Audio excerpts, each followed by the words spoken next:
What's going on, guys? Killer6 back with my first item guide for Borderlands 4, and we're doing things a little bit differently this time. Instead of filling your inboxes with hundreds of short videos, I'm instead going to make guides for each boss and what that boss drops. Starting off with Splashzone. This enemy is located in Fade Fields very early in the game. Basically, he's like the Savage Lee of this game. Early boss, quality loot. The best farming route for the initial run over is to unlock the stockroom silo and use that as your fast travel station. From there, you're going to jump out this window heading toward the silo contraption here in the distance. And when you get close enough to this thing, you'll actually be able to grapple these things that will launch you way up in the air. This is really helpful for crossing like big chunks of land really fast. Now aim yourself toward this gap. You can find this big tree on the left, this rock on the right. You're going to split right in between them down into this little valley, and that's where Splashzone's going to be. When you get down in here, make sure you kill the enemies at the top of this area. Not everybody on the map, just these ones that are at the top. Usually 2 to 4, maybe 5 enemies up here. Once you kill them, they don't come back while you're doing this farm.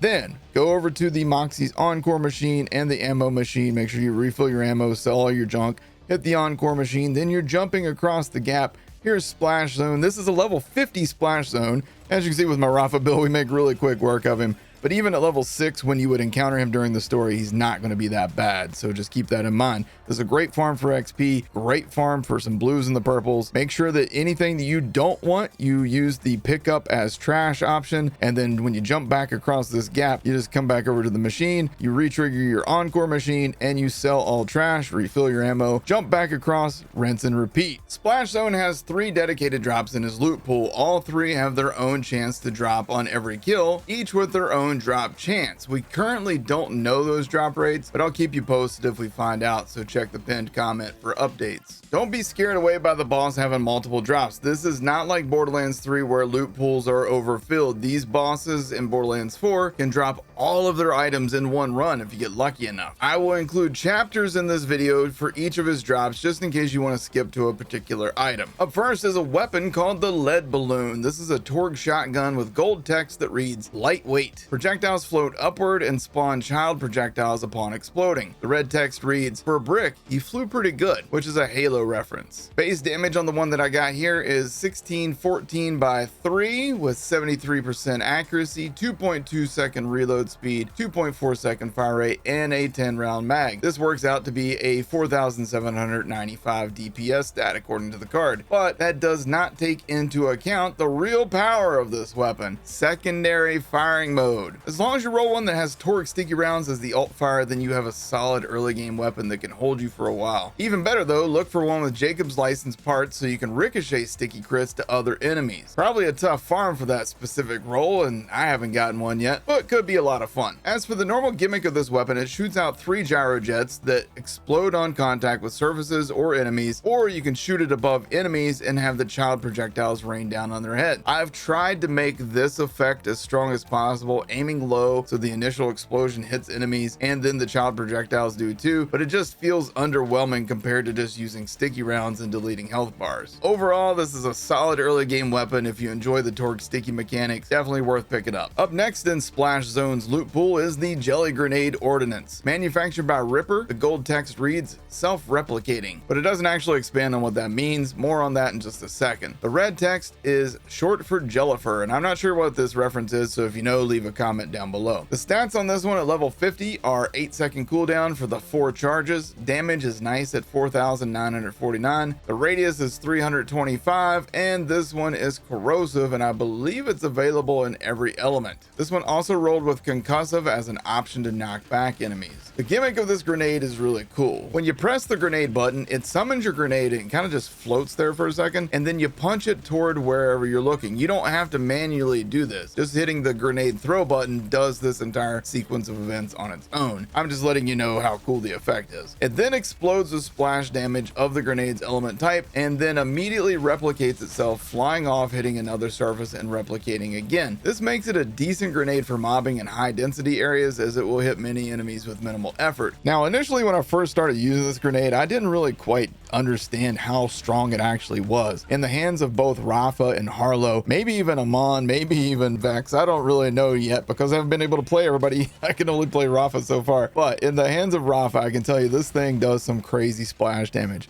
What you want to do generally, and at least this is what worked for me, is I kind of aim low. My idea is that I want to hit them low with the splash and hopefully get that replicating grenade to also hit them as like a secondary hit. And that seems to do some pretty crazy damage. But even if you just hit them directly, it seems like it does pretty dang well. And I've had a lot of fun with this grenade. I don't think it's like Rafa's best option for grenade. I generally prefer to use the throwing knife that allows me to get crits on everything, because that works really well with my chucking Rafa build here that I'm running. And you can see this thing does some pretty good work. And again, you can get this at level 6. And I don't know the drop rate for this one. I do think that it is lower than the lead balloon. I think the lead balloon drops a lot more frequently. That said, you know, if you have the time, the inclination, this is a really good early game grenade. And honestly, in the hands of Rafa, it's a pretty good late game grenade too. The final item in Splashzone's loot pool is the Firework shield, which is an early contender for one of the best shields in the game. Manufactured by Torg, this shield has gold text that reads "Bundled." On kill, spawns missiles that home in on nearby enemies and deal 7,436 damage each. And yes, it's as good as it sounds.